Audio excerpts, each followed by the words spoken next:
Thank you very much, Chairman, sir. I thank all the members, more than about 30 of them who have spoken on this subject. There are two. One is the Appropriation Bill and also the Finance Bill.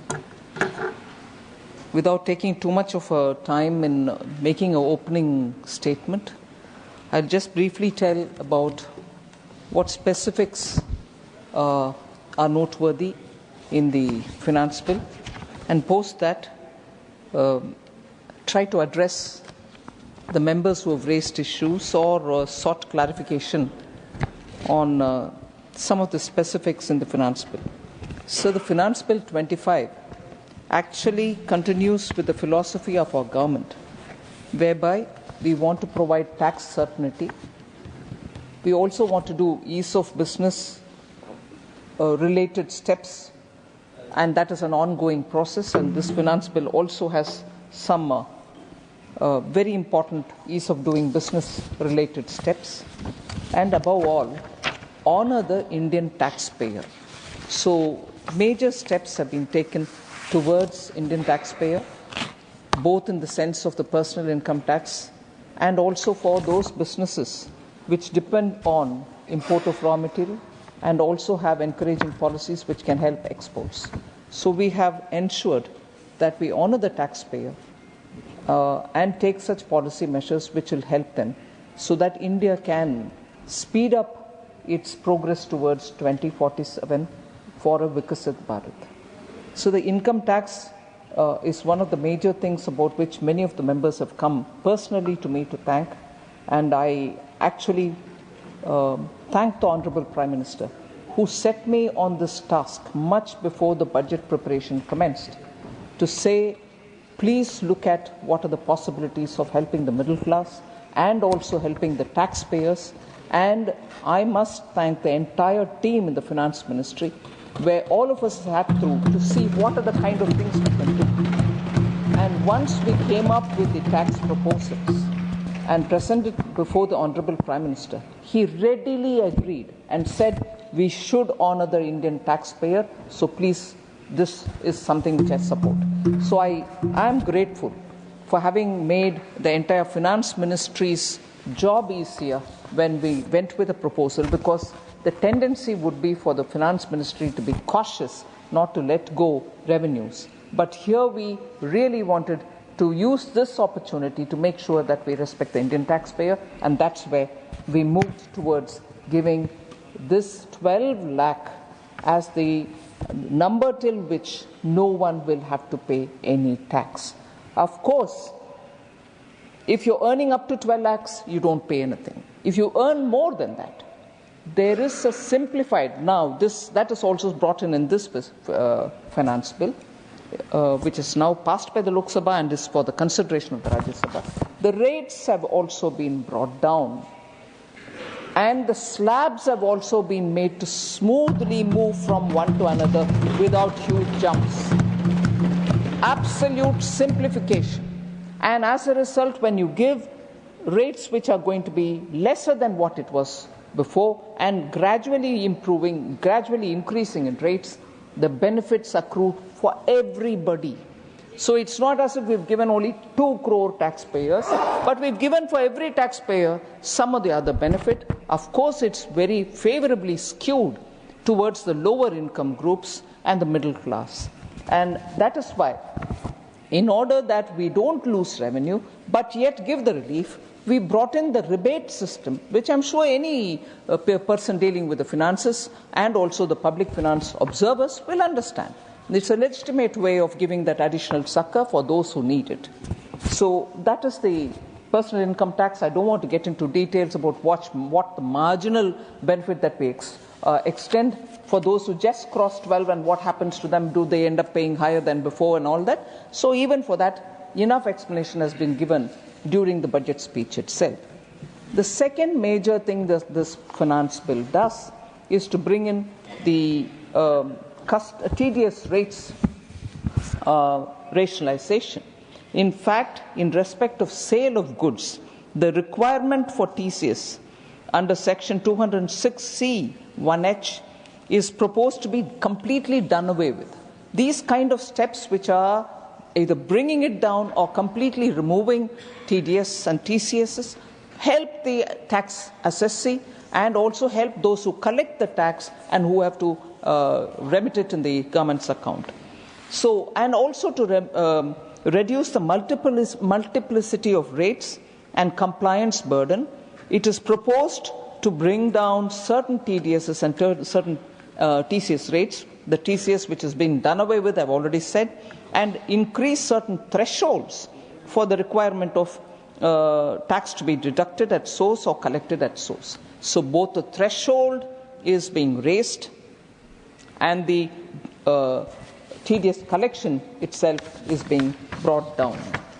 So other than that, there are several members. I was hearing when Member Seth spoke about how people who have second house, or the first house which they are occupying and buying a second house and which they keep under their occupation, are also now being proposed to be removed from taxation, or even from the way the taxpayer had to declare saying it is under my occupation and therefore no tax should be put. So those kind of compliance burdens have also been removed. In order that we help providing certainty for international taxation, the scope of the safe harbor rules is also now expanded. So this will reduce litigation, and in order to continue the support that we've been giving for the startups, we've allowed the incorporation before 1/4/2030 also to benefit from all those benefits which have been announced all the while. So that incorporation date deadline, which was coming to an end by 31st of this month, has now been extended till 1st April 2030. So it is important again to talk about what the finance bill has done as regards customs duty. I briefly did mention that by bringing down the customs duties or by exempting or removing it completely, we are actually benefiting those small and medium industries who import intermediary goods or raw materials for their products, mainly, many of them in fact, which mainly they use for producing some goods which they in turn export.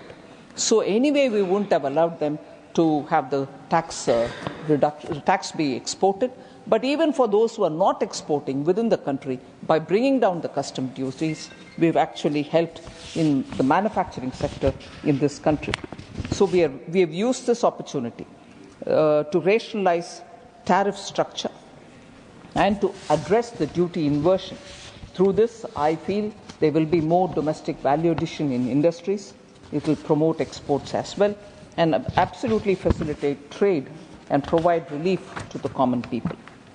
So the customs, if I can take a minute over it again, customs rate structure announced in July budget has been further followed up in this budget as well. The 25-26 budget, about which we had discussed earlier, now I'm talking about the finance bill, proposes to remove 7 customs tariff rates for industrial goods. So 2 tranches of rationalization of customs tariff has happened. So far we have carried out, and they have reduced the number of tariff rates from 21 to 8, completely bringing it down, including the zero-rated ones. Many Indian exports will become now more competitive as the cost of imported inputs will completely be reduced. Only one other step which is very important, sir. We have now very clearly stated that only one, either the cess or the surcharge, will be applied per item.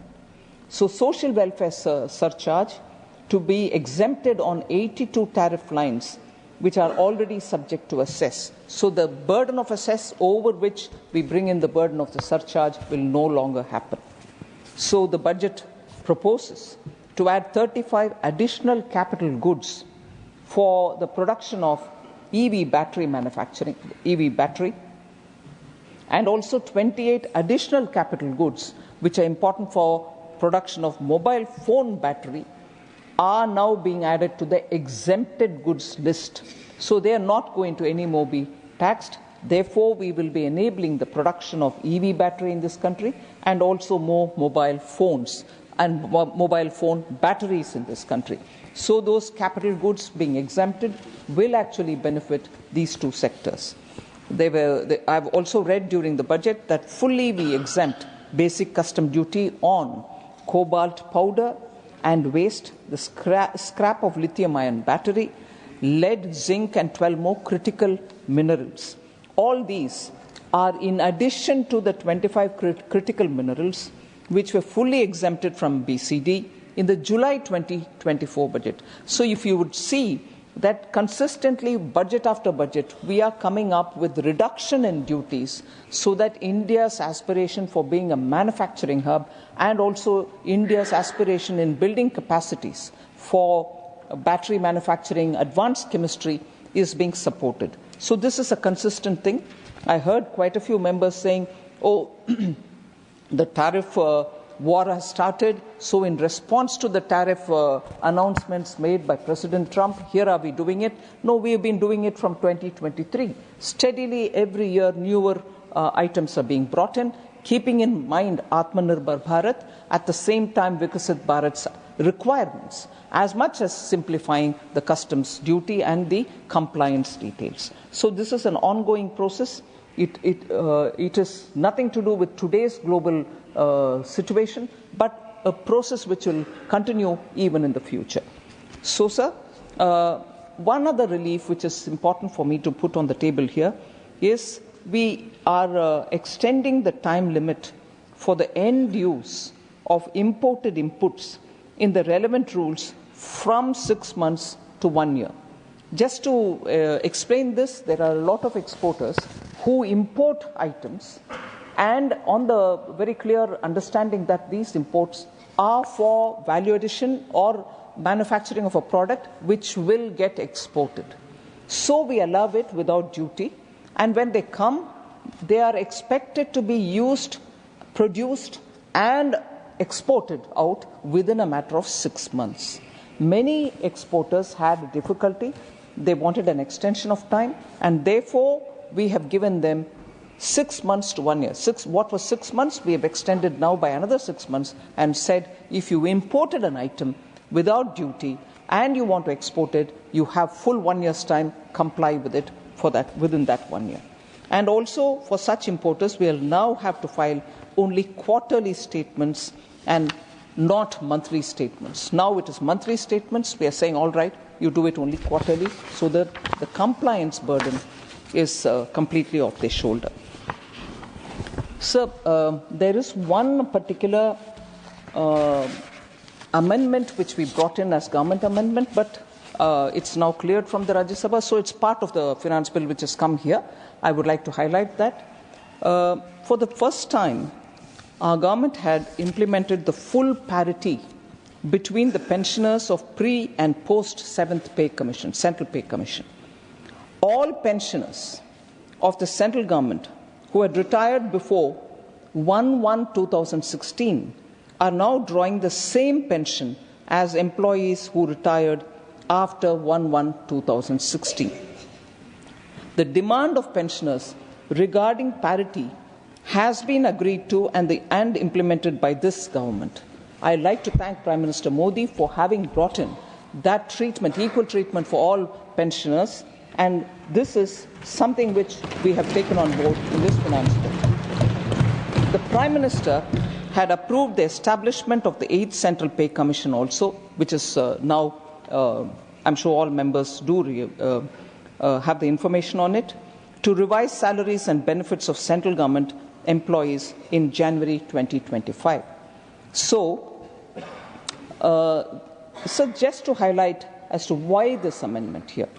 The 6th Central Pay Commission, sir, was an expert body that had threadbare examined all the issues, disparities, and even the representations by employees before making their recommendations in March 2008, which thereafter, upon careful consideration, was accepted by the government.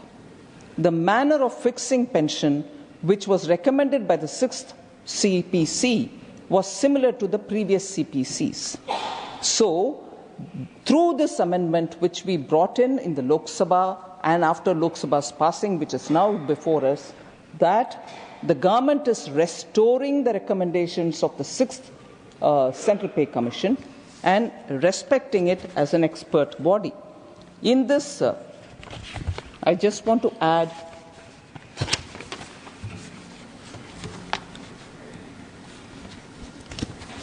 keeping in view the recommendations which the 6th Central Pay Commission had said, a distinction among pensioners is inevitable, and that is what is being brought in. And as an amendment, and by way of validation, I want to highlight that the validation is what is being put in, and principles of expenditure on pension and liabilities. The validation rules do not in any way change or alter the existing pensions so fixed of existing civil pensioners from the present stage. So there is no change. The validation rules also do not affect defence pensioners in any way, as they are covered by separate rules. It is not an amendment. I would like to underline this point. It is not an amendment to any pension rules or instructions, but only a reaffirmation of the same with effect from 1st June 1972. That is the date the CCS pension rules were promulgated. The 6th Central Pay Commission made a distinction between the retirees pre-1/1/2006 and those of post-1/1/2006 periods. The then government, 2008, had accepted the recommendations of the 6th Central Pay Commission and decided that there will be a distinction between pensioners with reference to the cutoff date of 1/1/2006. The 7th Pay Commission has brought in parity between pre-1/1/2016 and post-1/1/2016 pensioners. I again reiterate that this is only a validation of existing rules. This does not alter or change existing civil or defence pensions. So these are largely the points about the finance bill or that is before us for consideration, sir. Now I'll like to respond to individual members and their comments. So I'll obviously start with the first speaker, former finance minister. It's a bit difficult when it comes to a Honorable Finance Minister, two of the honorable members who had the occasion to intervene in the debate have sought my leave of absence from here. Dr. John Bitas and Sri Raghav Chadda. They have sought my leave. Okay. They had something urgent to deal with. Please, go ahead.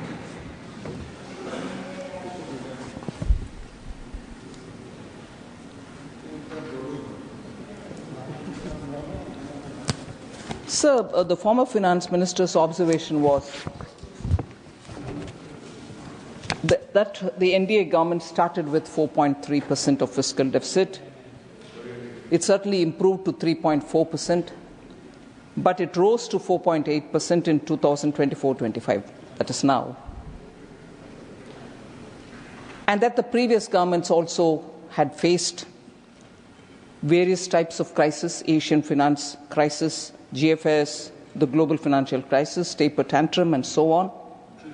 So he gently pointed out, saying, it's not right to blame the COVID pandemic.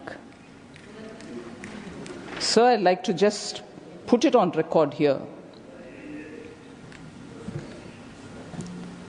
that in 2014, when Prime Minister Modi's government was formed, India was the 10th largest economy. Today, within 10 years, under the leadership of Prime Minister Modi, we've reached the stage of 5th largest economy, and within a few years, we will be the 3rd largest. And if the previous UPA governments also faced crisis, which he listed out, Asian financial crisis, GFS, taper tantrum, and so on. I'm constrained to mention here, the economy was a fragile 5 economy. You faced crisis, but where did you leave it? We faced COVID. Where are we keeping it today? That's the difference, sir. And therefore, I don't for a moment believe that the former finance minister wouldn't know these facts. But I take the liberty to put it before you, saying, oh no, you faced the crisis and the outcome was fragile 5. India's GDP was 10th largest in the world. We faced a crisis, but India is one of the fastest growing economy today. Sir, and also, we also faced crisis, and therefore, you facing COVID, I'd like to draw the attention of this Honourable August House, sir.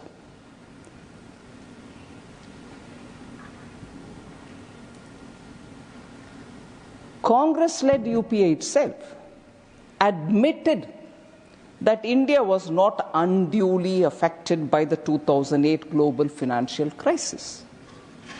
In 2011, sir, the then Finance Minister, Shri Pranab Mukherjee, had said, and I quote, India, unlike most other economies, was not seriously affected by the financial turmoil of 2008 in the developed world. So the crisis was not big, even by the then standard. And COVID is a different one, in that it was not just a financial crisis, it was a crisis for lives. People had to live to come out of it. And livelihood was also severely affected. It is in that situation to provide domestically made vaccine to all the people, at least 1 dose, and some 2 doses, and some even the 3rd dose, and then make sure that moratorium is given, no industry should suffer, no one should be pulled up to the court saying you're on NPA. So a comprehensive plan was laid by Honourable Prime Minister to save lives, livelihoods, and recover the economy.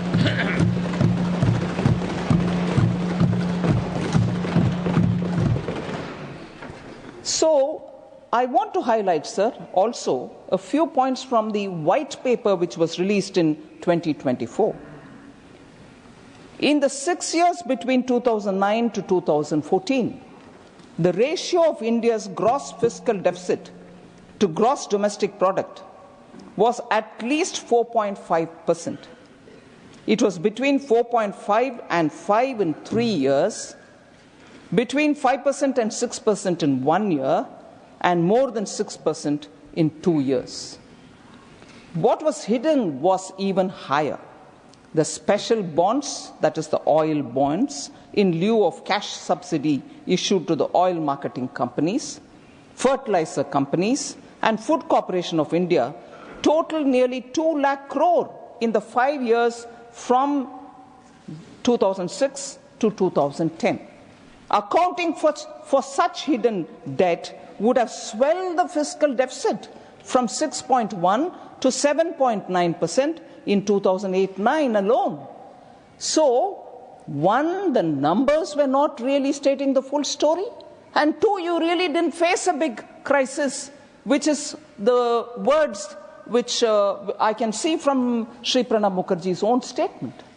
So the crisis was nowhere in comparison, now that I'm looking with the benefit of hindsight, and the numbers were anyway not telling the whole story. So I would like to submit in all modesty that comparison was not right. And second, sir, unfortunately, former finance minister also said no one remembers the budget. Every one of the taxpayer, as I said a minute ago, has benefited. The small, the low income and the middle income ones have benefited substantially. And we want to do that. We want to respect the taxpayers.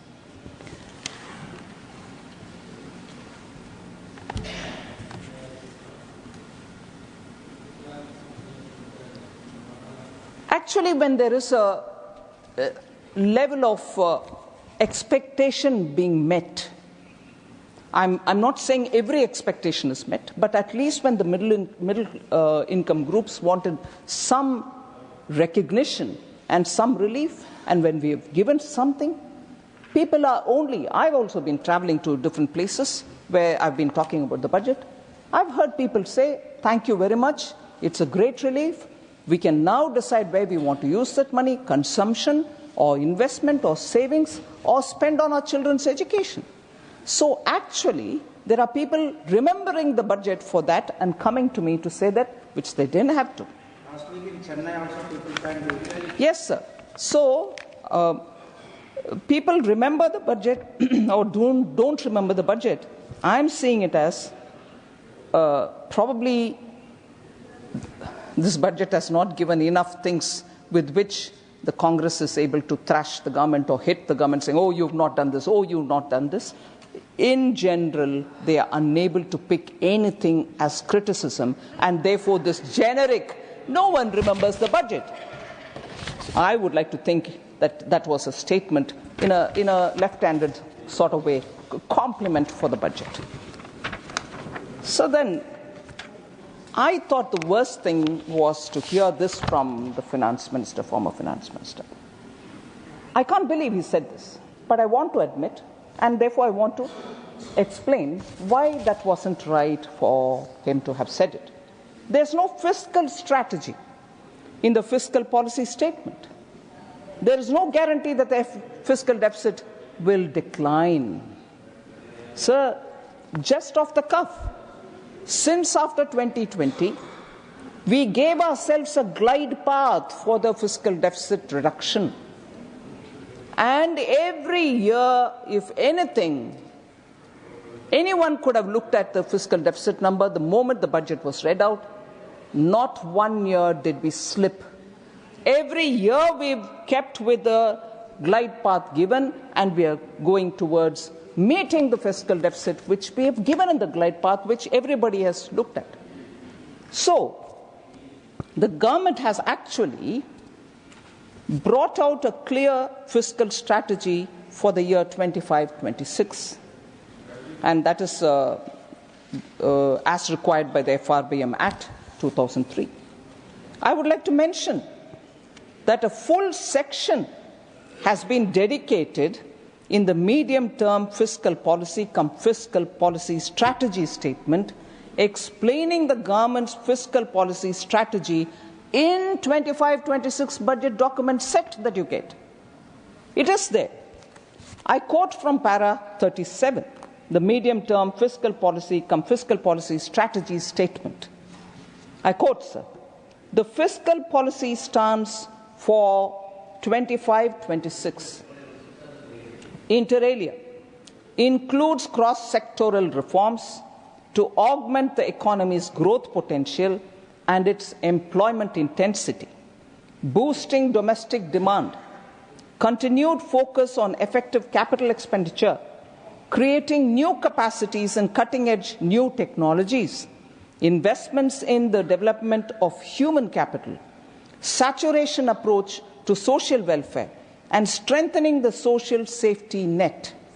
Its objectives are to invigorate and sustain inclusive and equitable economic growth, enhance resilience, to mitigate risks, protect the vulnerable sections of the society, and bolster the country's overall macroeconomic fundamentals, unquote.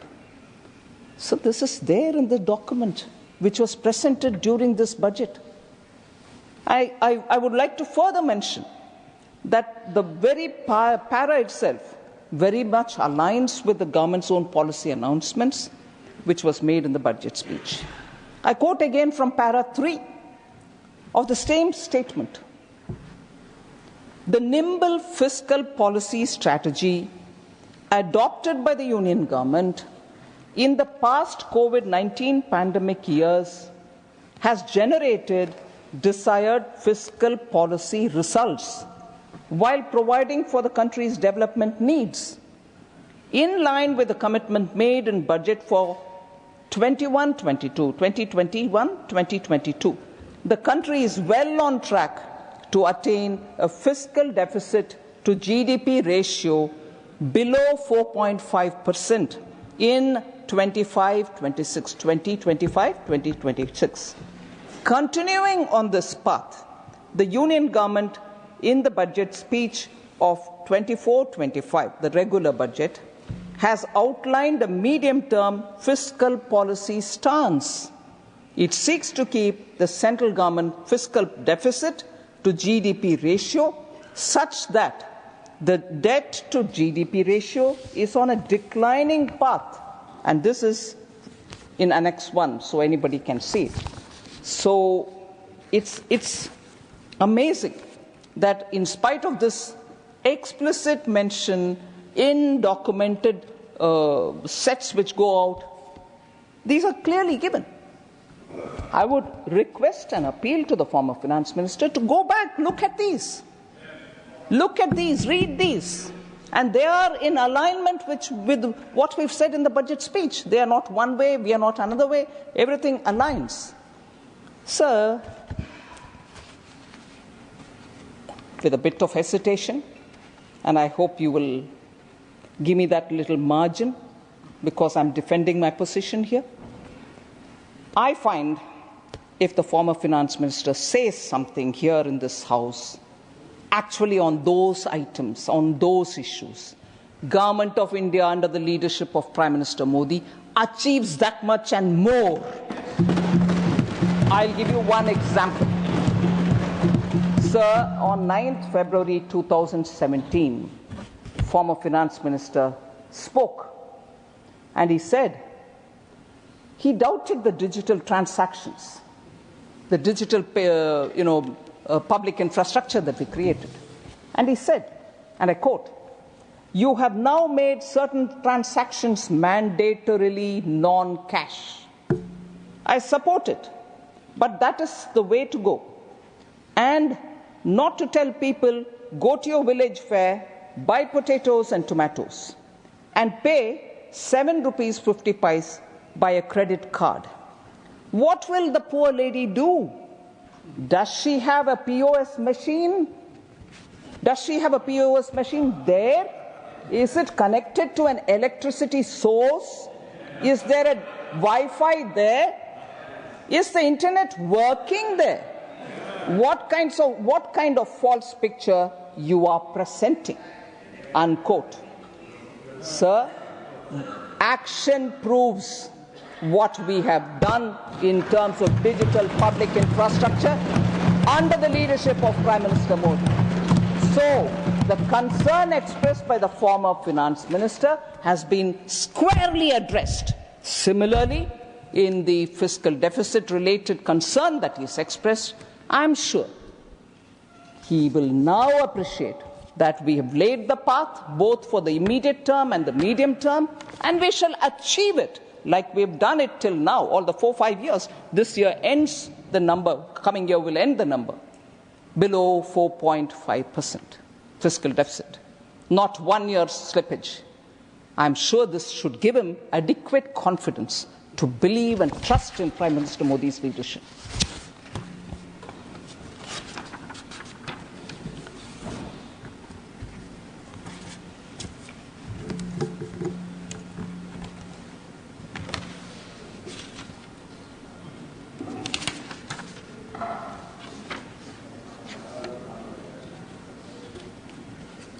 So about the levies, withdrawing of the levies, is it a reaction to President Trump's tariff war and so on? I have briefly explained it, that we have been doing this since 2023. Very clear example. There were two types of equalization levies. 6% levy imposed in the financial year 2016 and 2% levy imposed in 2020, which were applicable before July 2024 itself. The 2% levy was removed after stakeholder consultation, sir, in July budget to ease the compliance burden. And that was much before President Trump, even before he took his office. And similarly, several other steps have been taken. So the 6% levy which is being removed is a part of that process. And that's what is going on. And as I said, we will continue to rationalize on customs. So the last three, without taking much of a time. Member Sagarika Ghosh spoke about 10 years later, where is Sachedin? I want to just let know, first of all, I'll tell you where the Achedin ka voices will come. Yes, Achedin for us. But before that, I want to remind that the party which he represents has not given any Achedin to the people there, even per the Ma Mati Manush slogan that they follow. Because the Katmani group, the Tolabasi group, is not allowing the good deeds to go down. Whether of TMC's good activities or the government, central government's good schemes, both TMC schemes and the Government of India schemes are not reaching the common people. The Tolabasi is like a huge iron filter. It doesn't seep through. Therefore, for Member Sagarika Ghosh, who have certainly seen her fiery anchoring in television channels before 2014, I've even participated in some of her debates, I would like to say, sir, Achedin for us is tirelessly serving the nation so that the common people benefit, and I will explain. We are tan samarpit, man samarpit, and desh ke liye ye jeevan samarpit. And through you, sir, I would like to tell Member Sagarika ji, instead of questioning from a biased political perspective, ask a common citizen, ask anywhere, Bengal or anywhere, who have directly benefited from our schemes. They are transformative. 55 crore Indians, if you ask them, especially women, empowered with bank accounts under Jan Dhan Yojana, अच्छे दिन आए हैं कि नहीं, जरूर बोलेंगे अच्छे दिन आए हैं, क्योंकि जन धन अकाउंट उनको मिला. Ask 4 crore families who received PM Awas Yojana, Jandan, PM Awas Yojana. अच्छे दिन है कि नहीं? अच्छे दिन है बोलकर. Ask more than 12 crore rural households enjoying the dignity of toilets under Swachh Bharat mission. अच्छे दिन है. Ask 12 crore rural households receiving tap water under Jal Jeevan mission. अच्छे दिन है. Ask over 10 crore families liberated from smoke-filled kitchens under PM Ujjwala Yojana connections. अच्छे दिन है. Ask beneficiaries buying affordable medicines from 15,300 Jan Aushadhi Kendras at 50 to 80% cheaper rates. अच्छे दिन है. Ask 37 crore citizens protected by Ayushman Bharat's 5 lakh health insurance cover. Annually 5 lakh. अच्छे दिन है. Sir, 68 lakh street vendors provided with credit support under PM Swanidhi. They are all guaranteed by Prime Minister, and the sovereign guarantee provided. They don't need to give any security or papers to be given or gehna being given or gold being given. अच्छे दिन है. Ask beneficiaries of over 50 crore loans sanctioned under PM Mudra loan. अच्छे दिन है. So, अच्छे दिन, sir, I want to say this. अच्छे दिन उन्हें ही दूर लग सकते हैं जिनके लिए शासन का मतलब सिर्फ भ्रष्टाचार और तोलाबाजी है.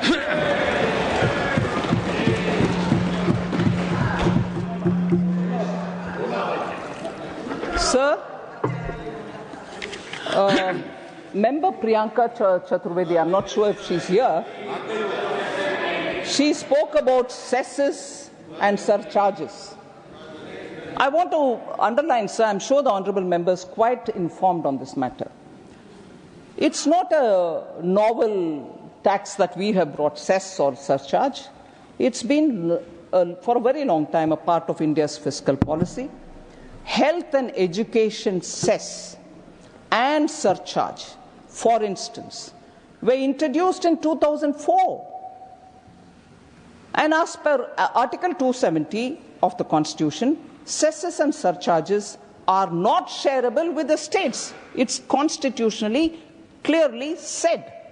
So for us to be told, you are not doing it, no. That's how the framework is. However, the receipts of levy of cesses are for meeting specific expenditure of the union government, be it education, be it health, be it road, be it transport.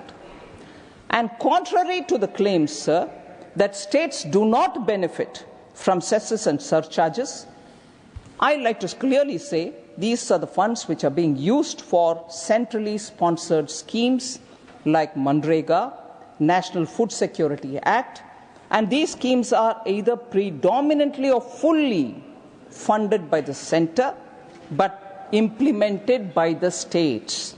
Thereby, it benefits them. Sir, for example, Samagra Shiksha midday meal schemes are all funded by these cesses and surcharges.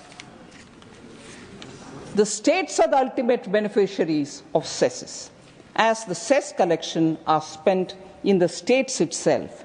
I want to underline the fact, sir.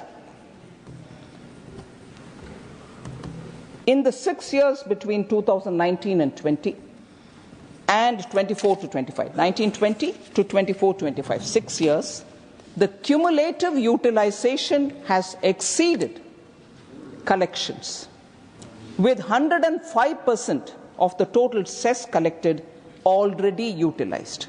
That is, in the 6 years, amount collected under cesses and surcharges is 15.14 lakh crores. What was utilized by the states? 15.97 lakh crores. So much more than what is collected in cesses and surcharges have actually gone to the states. So central government does not sit with that money because these are collected for specific reasons.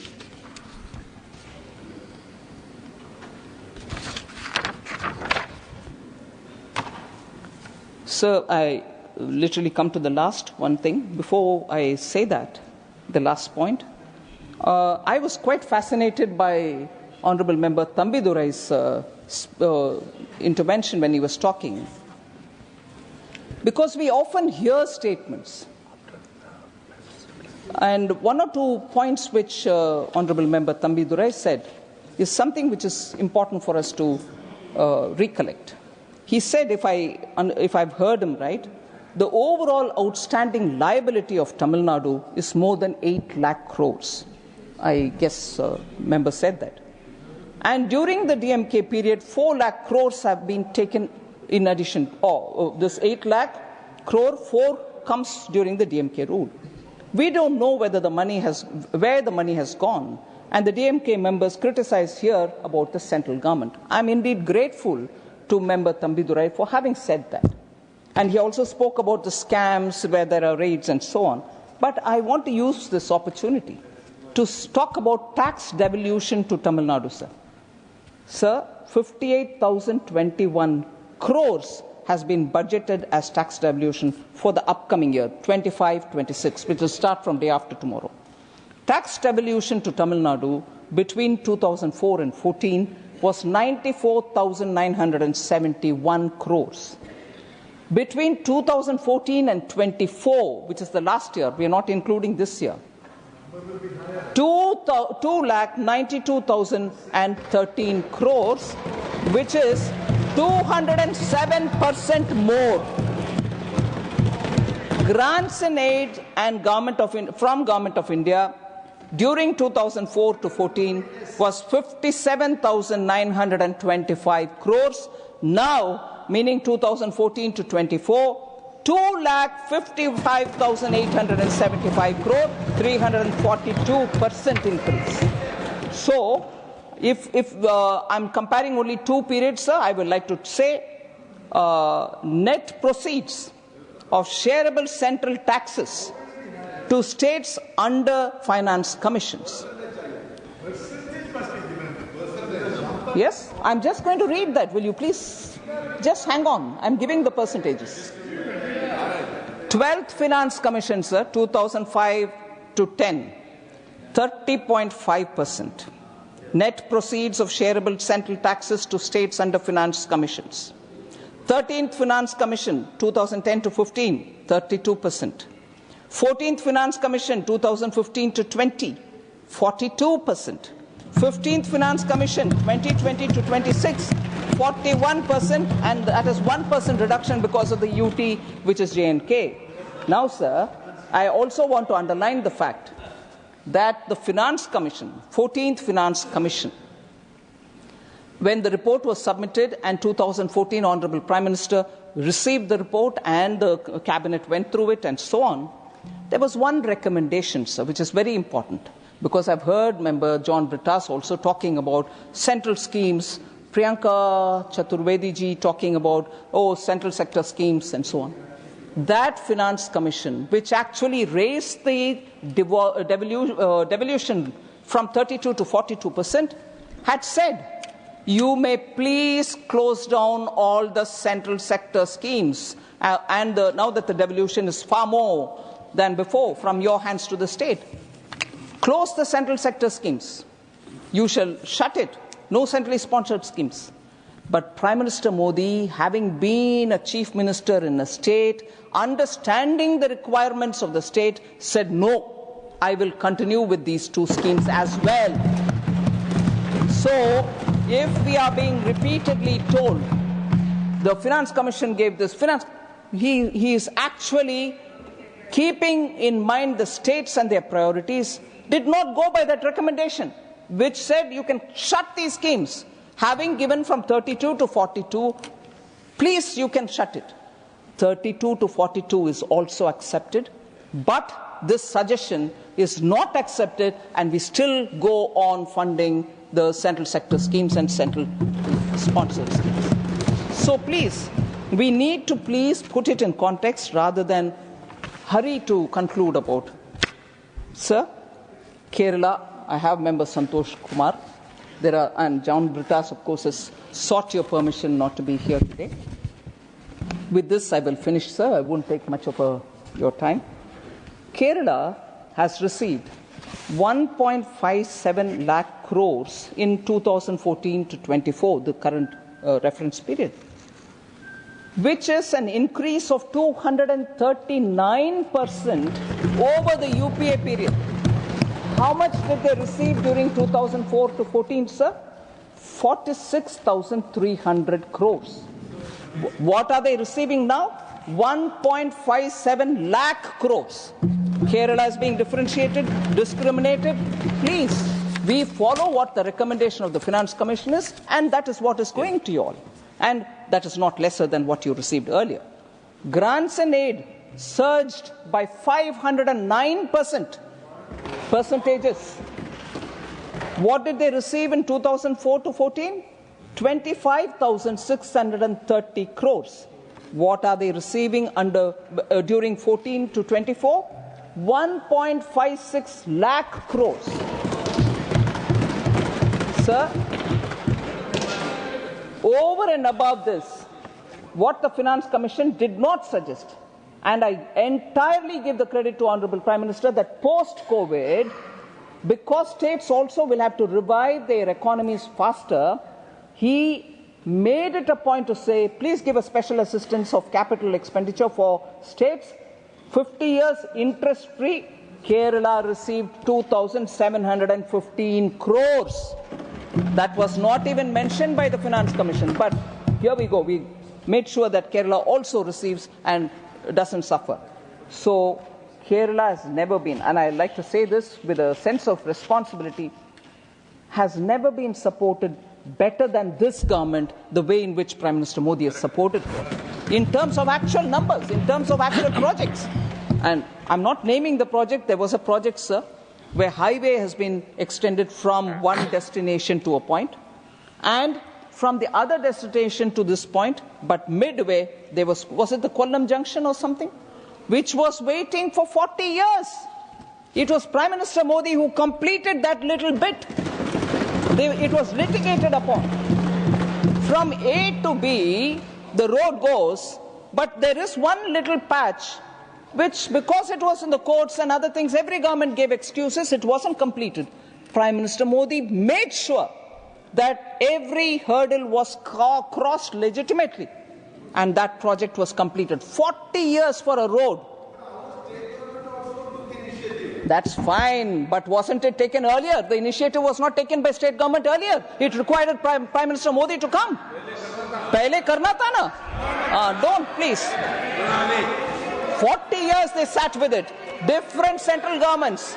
They didn't do it at that time. State government also took initiative. Of course, it's your land. You will have to take initiative, but you didn't do it till before Prime Minister Modi came.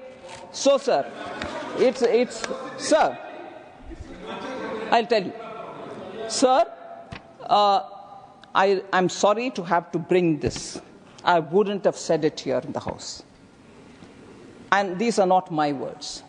But it's hurting to hear Kerala repeatedly saying that you're discriminating against Kerala. You're discriminating even in our borrowing. April 1st, 2024, on a matter related borrowing limits, which is definitely supervised under Article 293. Sir, you are an expert on the Constitution. I don't need to talk.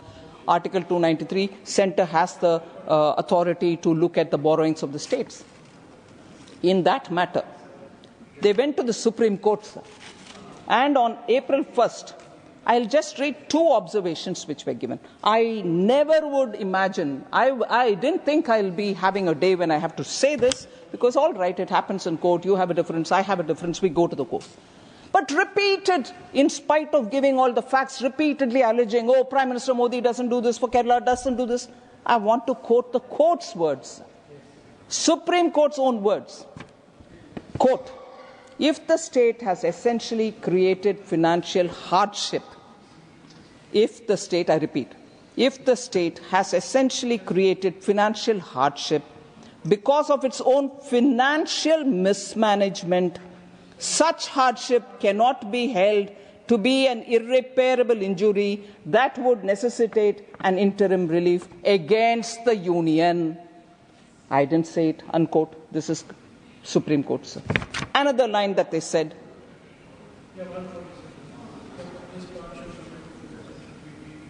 we, again quote, we find prima facie that there is a difference in the mechanism which operates when there is underutilization of borrowing and when there is an overutilization of borrowing. The plaintiff, that is the state, Kerala, has not been able to demonstrate at this stage that even after adjusting the over-borrowing of the previous year, there is fiscal space to borrow, unquote. They thought they had more fiscal room to borrow and kept asking us. We said, you don't have the room. They went to the court, and the court said, prima facie, we don't. And the final quote, sir, again, quote, we find prima facie merit in the submission of the Union of India that after inclusion of off-budget borrowing for the year 22-23 and adjustments for over-borrowing of the past years, the state has no unutilized fiscal space, and that the state has overutilized its fiscal space, unquote. Not my words, sir. And I wouldn't have wanted to bring this here because I want to work with the states, and I will say this again, I want to work with the states so that they are not in distress, but I have my limits under Article 293. And these are not my perception, court's words. One last quote from the CAG's audit report on Kerala state finances, report number 5, October 2024. I didn't intend to say it here, but when you repeatedly allege that the central government is discriminating against Kerala, I'm compelled to say this, sir. I'm sorry. The CAG audit report, I'm quoting, In 22-23, very important observation, sir. Quote, in 22-23, 97.88% of Kerala's debt receipts were utilized for repayment of outstanding debt. This indicates a poor debt management by the state government, unquote. The second one observation derived from the CAG report, sir, in the fiscal year, I'm not quoting here, in the fiscal year 23-24, Kerala state government allocated, very important, Kerala state government allocated 94,649 crores or 70% of its estimated revenue receipts towards committed expenditure, which is salary, interest, and pensions. That's a committed expenditure, sir. And certainly, therefore, the revenues will have to improve. You will have to improve your revenues. And if that is required, you can't constantly say it is because you have not given me my due. Okay, sir? And the last thing which I have to say here, therefore, the truth is Kerala's fiscal crisis is a result of both the UDF and LDF government's reckless policies and not the fault of the central government. All right. So, sir, I want to then say, so did it stop us from doing work in Kerala? No. As I said, Prime Minister Modi doesn't differentiate between states. He does for everybody. So what was given in August 2004, Union Cabinet approved the industrial node in Palakkad. Kannur Airport operationalized under RCS Udan. Site clearance granted for construction of a greenfield airport at Kottayam. Over 1,300 kilometers of national highway constructed in Kerala since 2014. 1,126 kilometers of national highway corridors being developed under Bharatmala Pariyojana in Kerala. India's first water metro inaugurated by PM Modi in April 2023. Kochi Metro inaugurated by PM Modi in 2017. 25 kilometers of rail operationalized since 2014. Huh? Old story. Old story. Money. It is still money. Old story. 60 years ago, when 60 or even more, when when Chief Minister, wait, you are from Communist Party, at least have this kind of a gratitude to remember this. When Namboodiripal's government was thrown out by the Congress. Until today, old as that, not this. You are using these roads even today. You are using these airports even today. But do remember the day when democracy was killed by an elected government being thrown out. Where were you at that time? Is that old or not? Metro abhi chalu nahi hai. Metro chalu nahi hai. Paisa kiske liye? Of course, you are a Communist Party member. You are sitting in alignment with Congress. Congress is the one which throw you out. You don't even want to remember that? Why you bring Namboodiripal? With respect, I will bring Namboodiripal. That was the patron of communism in India. You Honorable want to forget Finance it? Minister. Honorable Finance Minister. Sir. That was the first ever left government in the world. That's right, sir. Right. First ever elected communist government in the world. You're right, sir. Thank you for putting in that. Sir, I am astonished that relevance here. You said these are all old. That's old. I want to say, Santosh Kumar ji, sir, these are still in utilization. People are using these ports and everything else even today. And he says this is old. But for me, even that 1959 throwing out the communist government is not old. Shows how Indian democracy was misused by the Congress. I'll never forget that. I'll never forget that. And a Communist Party member tells me what's the relevance of it. It hurts me no end, sir. It hurts me no end. I'm surprised. You should never forget it as long as you're fighting for your ideology. A minute ago you said, in ideology we'll fight with you. Arey, ideology bhul gaye aap. Bhul gaye. Namboodiripal ko bhul gaye, bhai.